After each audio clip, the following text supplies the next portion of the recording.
مدینہ کے قریب ایک نیک نوجوان احمد رہتا تھا۔ وہ ظاہری طور پر عام سا انسان تھا، تجارت کرتا، لوگوں سے مسکراتا، مسجد جاتا، لیکن اس کے دل میں ایک خوف چھپا تھا، کیا اللہ مجھ سے راضی ہے؟ ایک رات اس نے خواب میں دیکھا کہ ایک فرشتہ آ کر کہہ رہا ہے، تمہیں صرف ایک دن باقی ہے۔ احمد چونک کر اٹھا۔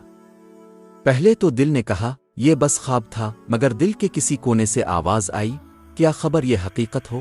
اس نے دن کے باقی لمحے گننے شروع کر دیے۔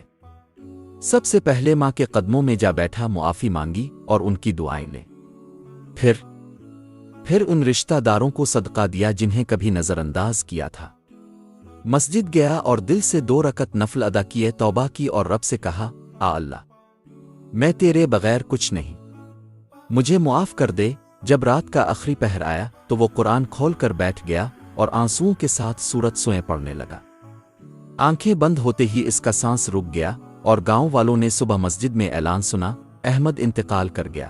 لوگ حیران تھے، لیکن اس کے چہرے پر ایک ایسی مسکراہٹ تھی جیسے کسی نے اسے جنت کی خوشخبری دی ہو۔